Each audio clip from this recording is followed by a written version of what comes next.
everybody, hello everybody, hello everybody, hello everybody, and welcome back to my YouTube channel. Hello everybody, and welcome back to my YouTube channel. If you like Therian and furry content as well as arts and crafts, you are in the right place. Make sure to hit the like button on this video and the subscribe button to my channel if you like this kind of content, and let's get into the video. So today's video is actually episode 1 of Make a Mask with Me, which is where I pretty much talk about whatever while making a mask. So I'm actually working on a couple of masks today. This is my most recent commission that I have to do another layer of paint on so that I can get into the next steps and finish up the mask. And then I'm going to be constructing this fox mask, which might not look like much yet, but will. And then this one, which will be a cat of some kind. I have not decided yet.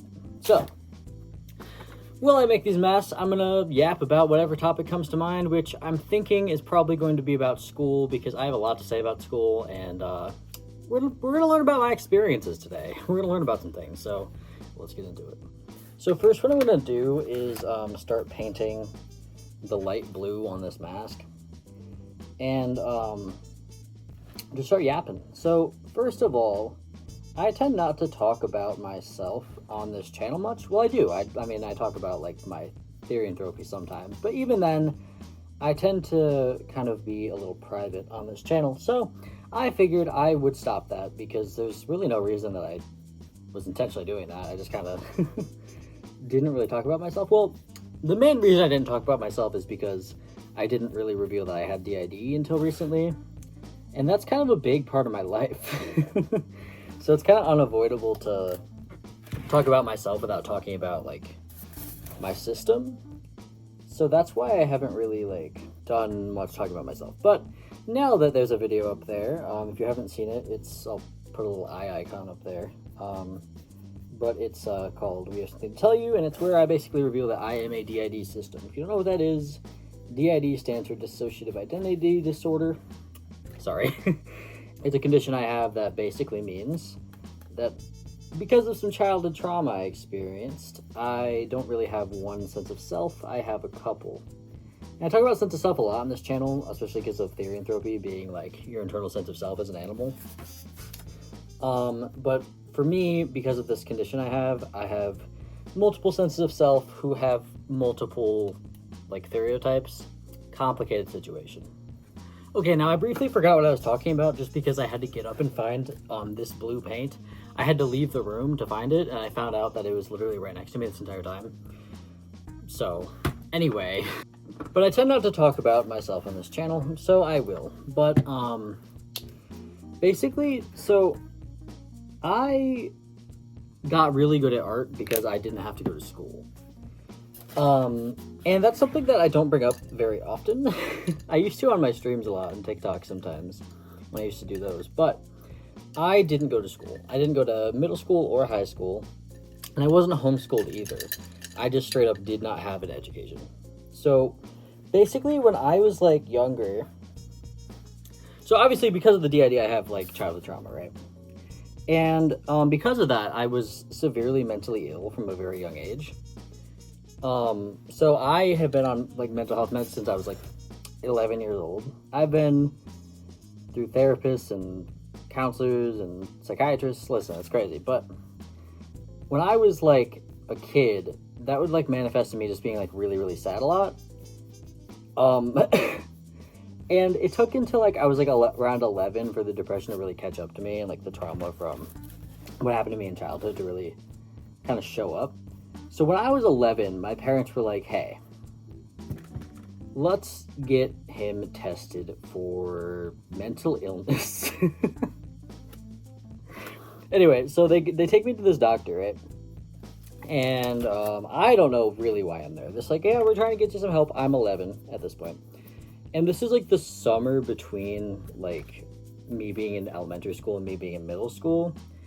And I guess that like year, I don't really remember this because I don't remember like 95% of my life. That's a fun aspect of having DID is that I don't remember anything. But I was like 11, so I go to this doctor and they test me, and then months later my parents finally tell me the results of that, and they're like, hey, you have autism. And I'm like, I don't have autism. They're like, yeah, you do.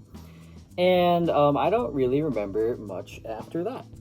So I was diagnosed with autism, which was a good thing because I ended up being able to use that diagnosis to get out of middle school and high school, like, entirely. See, because, like, I liked school. Like, in elementary school, I was pretty chill with it, except for, like, my mental illness that was just untreated. But I was like, yeah, this is cool. I like learning. I like socializing with people. This is pretty chill, you know what I mean? And then mental illness took a huge hold on me when I was, like, 11 or 12. And so I went to 6th grade, which was middle school technically, for like a little while, like maybe like a month or so. And then I started getting like really like depressed, like really depressed. So basically they took me out of school and just like had me do like an at-home like counseling because I was like, listen, I cannot go to school. This is the worst. But anyway, I just stay out the rest of the year with like at-home tutoring. And then the following year, I'm pretty sure it was the following year, I get put into a like, well, no, they were just going to do the same thing. They're just going to be like, okay, at-home tutoring, right? And then they're like, actually, we have this school program for people with autism. And I'm like, okay. So they put me in this program. And this is the first of a couple programs I was in because I was autistic. And it was a lot. So I'm just going to mix up some orange paint because I finished the blue. And is the blue dry yet? No, but I'm still going to paint the orange part because I think it'll be fine. But anyway, I'm in the school program, so it's at like a normal like school. It's not like at a facility. It's at like a normal like public school, except there's like a classroom where they put like the kids with like mental health disorders. They're like, yeah, we're gonna put you in this room where you can be separate from the other kids so that you can like experience school or whatever. Now, at this point, nobody knew I had experienced like any severe childhood trauma. Not even me at this point. So I was like mentally ill and no one knew what was wrong and it was a rough spot. I was actually crazy, which I don't mean like in a bad way. I just mean like my mental health was off the rocker. Like it was crazy. And so they put me in this program and I am like, okay, I have a fear of getting in trouble. And none of the other kids in the program had that fear. Also, I was the only girl in the program. This is before I came out as transgender. This is before I knew I was trans. So that was weird because apparently the program was like 99% boys and they rarely ever have girls. And there was this one teacher there that was like, oh my God, we finally have a girl in the program. This is amazing. And was just like obsessed with the fact that it was a girl. And to a transgender person that doesn't know they're transgender yet, but is transgender, and being called a girl, like being like, oh my God, my girl is here. I was like, this upsets me and I don't know why. And come to find out I'm transgender, but anyway. But anyway, that program was like pretty chill. So because I was a girl and because I didn't want to get in trouble, and my favorite thing was being impressive and being nice and like, I was a teacher's pet kind of person. I just hated getting in trouble. I did my work. I liked being smart. That was like my big thing. And all the other kids in the program were like, they had like far more behavioral issues than I had. They had heavier like ADHD and stuff. So compared to them, I was a really like easy student. Like I was like really calm. I did my work. I listened. I didn't like lash out. So they gave me special treatment for that, which they definitely should not have. That's kind of nuts, but they did give me special treatment. Now, to be fair, the whole program was pretty chill. This was the best of the three like all ed schools I went to. So basically in the program, you're supposed to like push out into classes. Like you're supposed to like go to the normal like neurotypical kids, or at least undiagnosed like kids like section. Like you were supposed to go to the normal like public school. That was the whole point. It was like to integrate you. Now I was not a fan of that. I had like severe anxiety and like depression, and I was just like, I can't interact with people. Like I literally can't. And so I was like, I need to stay in the classroom. Like, okay, chill, we'll keep you in the classroom, because it was like basically two rooms. There was the classroom section, which was just like a normal classroom, and then there was the other section which had like a table and the timeout room which was like a bunch of like I guess like cubby kind of style like seating areas that like they put the kids in when they're bad, like when they were like misbehaving. So all the other kids in the program would push out of classes, like all of them, and I would stay back for all of mine. Now basically because I like didn't have dyslexia or like, well, I had dyscalculia. Like I have that because of numbers. They don't work right in my brain. If you don't know what dyscalculia I don't know how to pronounce it. Anyway, dyscalculia it's like dyslexia, except it's with numbers, so math just does not work right in my brain. Never ask me to do even basic math because I can't do it. I can't do math in my head. I can't process numbers correctly. So I had that going for me, I guess. But basically, I was able to do my work because I have ADHD, but not the kind where like I couldn't like lock in on work because I liked work. I liked doing it. And I painted the orange on this guy, so I'm gonna set him aside for now. Okay, so now I'm gonna work on this other one, but basically, I would do my work and I would like focus on it and get it done real fast.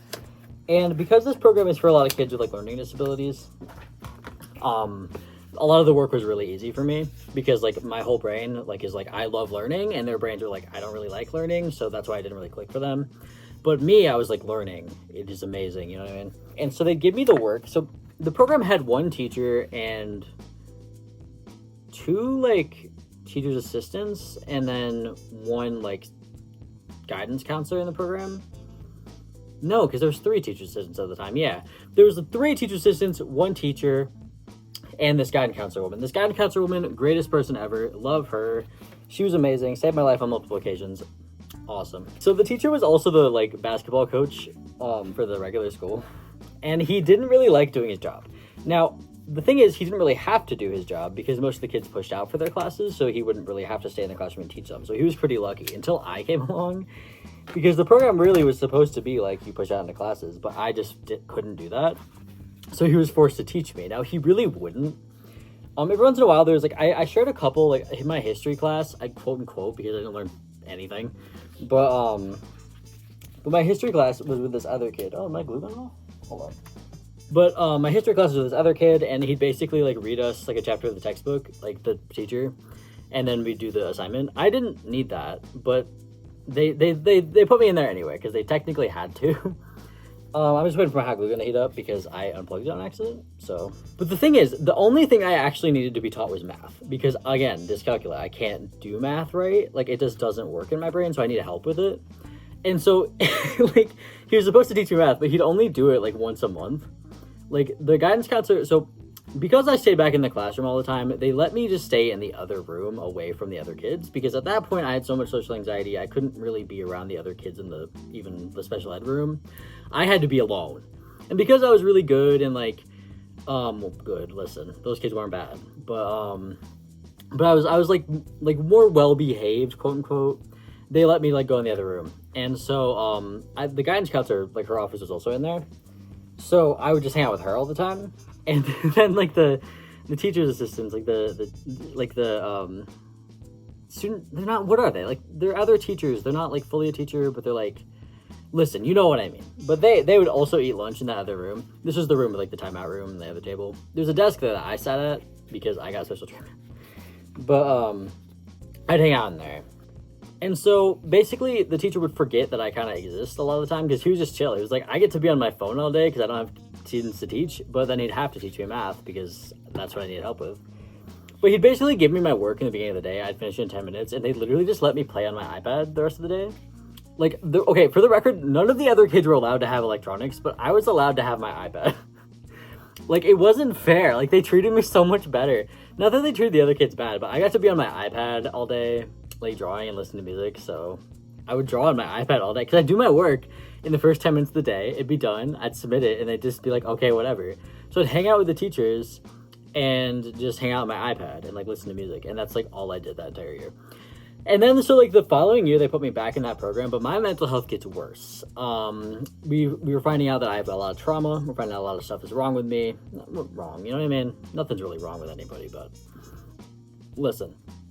So I find out there's a lot of stuff going on. And the good news about this program is that teacher that was there left. The teacher that, wrong thing. The teacher that was there was still there. But the assistant teacher or whatever, who like was obsessed with calling me a girl and being like, my girl is here, yeah, slay. Oh wait, I think I got the timeline wrong, because I think I actually wasn't there that full year, and then I left, and then I came back, and then I came back again. I don't really remember. Again, DID moment. I don't remember 95% of my life, so the order could be wrong. But anyway, I was at this program. I go back the next year because So I was in this program probably a total like 3 months. Yeah, and then I just stopped going because I just couldn't go, I couldn't leave the house, guys. I just was like, I need to stay indoors. I need to stay where it's safe. I can't go to school. It was just bad. It was real bad. So I wouldn't. And then the next year I go back to the program, and the woman that was like, obsessed with calling me a girl was gone. I was like, slay, this is awesome. I don't have to be in this uncomfortable position anymore. And I didn't know why it made me uncomfortable because this is before I realized I was trans. But anyway. So it was cool. Then I don't really remember much. And then I, again, left. And then I come back the following year. So, wait. I don't know. The timeline doesn't really make sense to me. So if it doesn't line up, that's just because my brain is wrong a lot. So I go back and I basically hang out and I learn nothing because they didn't teach me anything. They'd give me like an outdated history book and I'd do like an assignment, like a 1-page assignment with like 3 questions on it. Like literally it was not an education. And also at this point, like I'm a pretty smart person, I like to say, at least learning wise. I learn pretty easily and I like learning and I like doing work. I was in college. How did I do that without going to school? We'll get there. But I like learning. It's just they wouldn't like give me like work.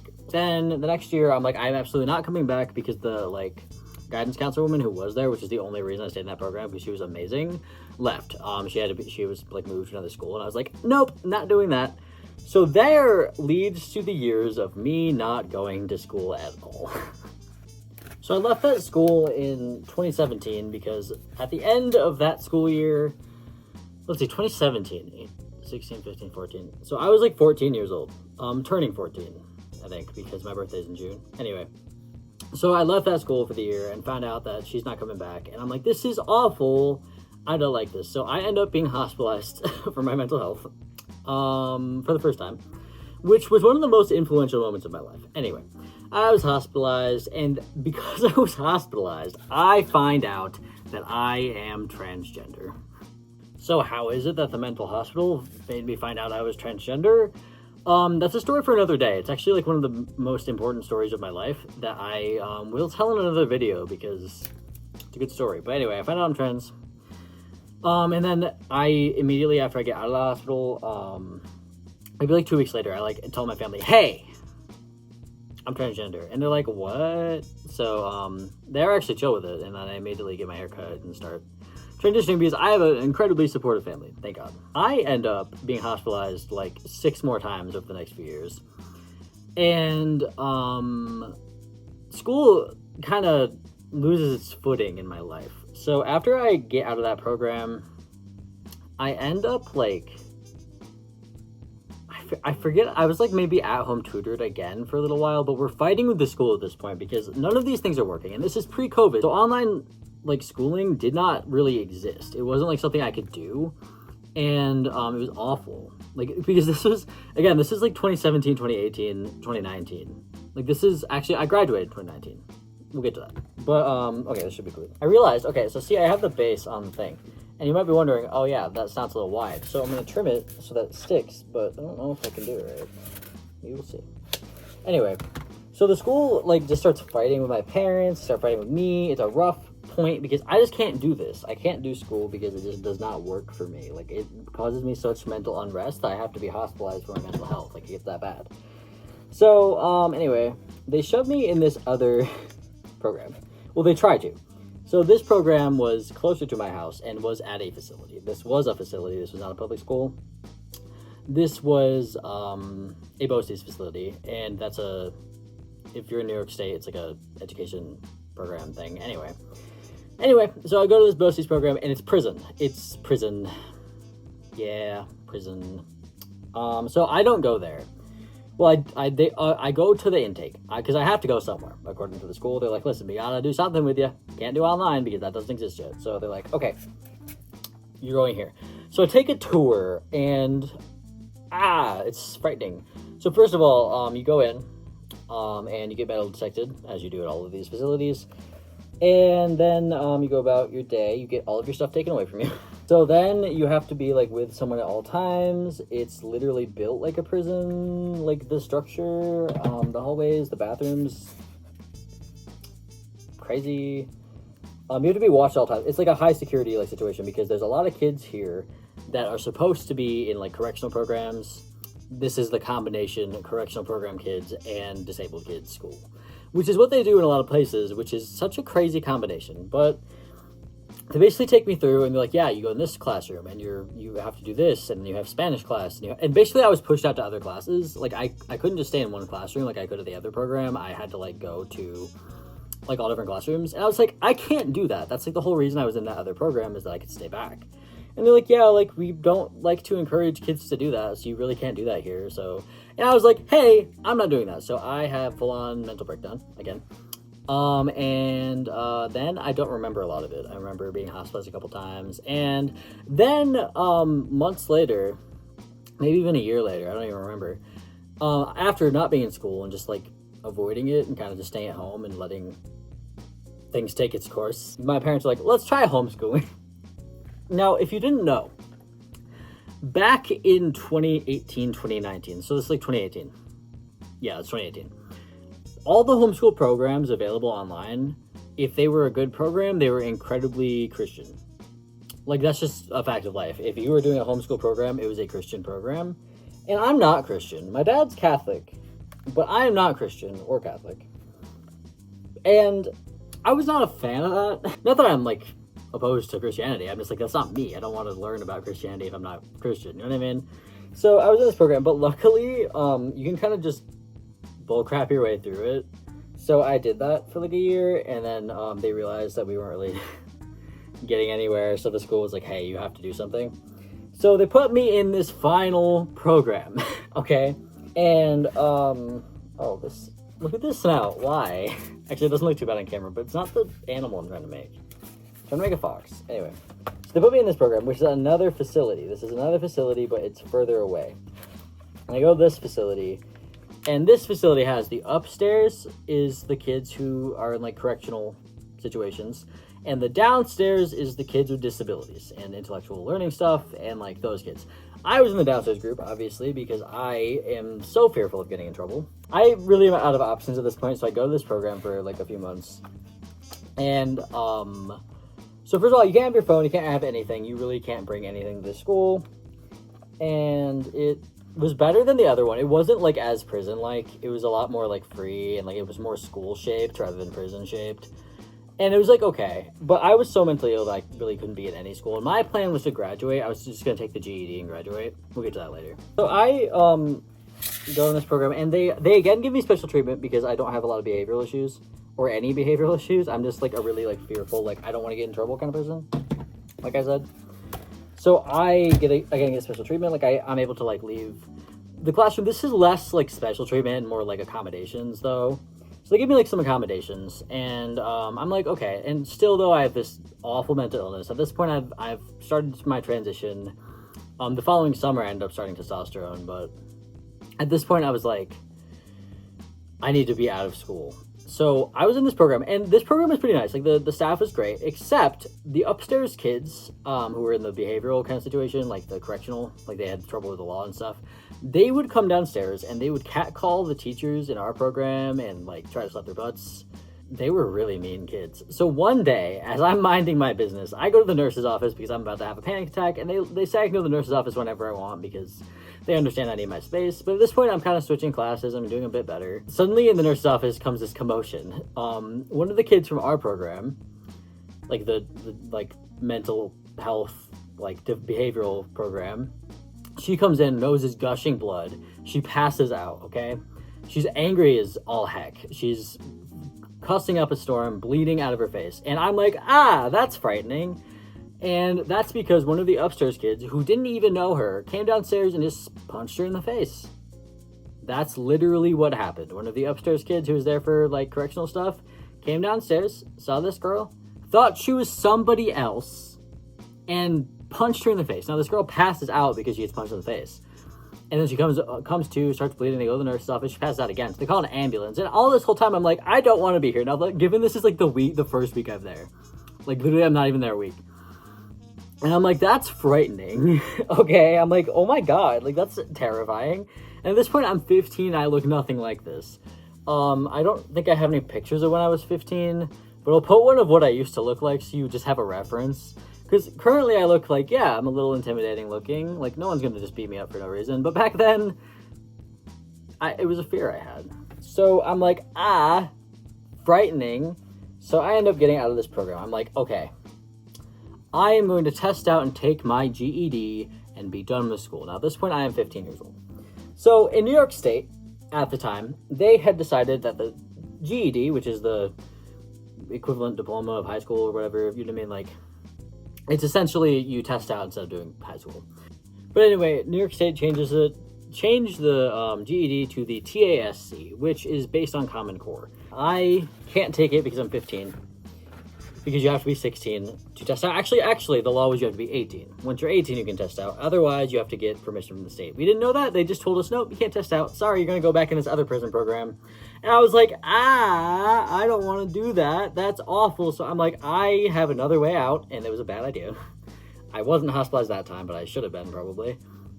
Anyway, then they're like, okay, so my parents have a meeting with the school, this time without me because last time it did not end well.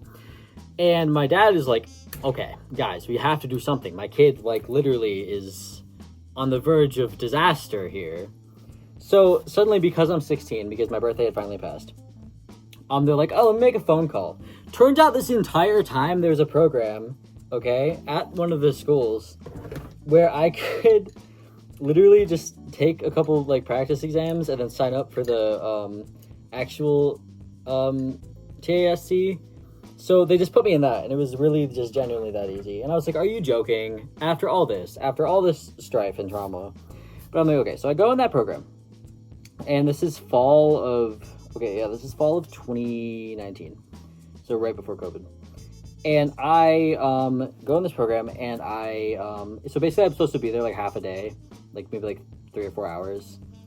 And I take like the practice exams, I get perfect scores in all of them. So it basically increases in level. Like, you take this test, then you take the next test, and then eventually once you take all of them, you do good, you can take the TASC, okay? So I take the practice test, perfect score. It's like, oh, wow. I take the next one, perfect score. Oh, wow. So I take all of them, I take most of them the first day, and then she has to get the rest of them the second day. I'm supposed to be there, like, at least a few weeks, maybe months. So I take them, I get perfect scores on all of them, every single one, including the last one. And she's like, okay, well, you actually are ready for this. And then she made some really, really weird comments that were just really strange. So I just never went back to the program, even though I was supposed to. And they schedule my TASC exam, okay? So they schedule it. I show up at the testing center, and there's a couple I'm the youngest person there by a long shot. They're all, like, adults, because these are all people that either didn't go to high school and need their degree. I just wanted out. So I go to the testing program, a testing place, and it's supposed to be a really long test. Now, in 2 hours, I get the first section done. So I'm like, okay, well, I'm done. Maybe it was like an hour even. Maybe it was supposed to be like a 2-hour test, and I did it like an hour. I forget, but I did it fast. And I was like, okay, did I study for this exam? No. Now, did I have education leading up to this? No. Why did I think I was going to pass this exam? I have no idea. But believe it or not, I did. So I take the test, first try, no studying, and without education, and I passed it. I got passing scores. I got pretty high scores in science, the most for some reason, but I passed it. And so that October, I graduated high school in 2019 at the age of 16 years old. Yay! Now, that means that I'm officially done with high school. And I was 16, so that was pretty cool. I liked that. I graduated early. Pretty cool. So then I end up going to a local community college during COVID, online, completely doing classes. And then I went to Buffalo State College, I guess university now, for a hot minute. And that's still up in the air, but I'll talk about Buff State stories eventually. But that is essentially my entire history with education. Was I happy with my education? No. No. But because I didn't have one, I spent all day at home making art, which led me to be able to start this business and be a theory and mask maker professionally. So it all works out in the end. Now, I know I didn't really get much work done in this video, but I did paint this mask, and I did get this base onto the thing. So that is my entire history of education as a person. If you like this video and want to see more like it, hit that like button, comment about it, let me know, and hit that subscribe button. I post videos pretty much every day. So thank you guys so much for watching and listening and watching me craft, and I will see you next time.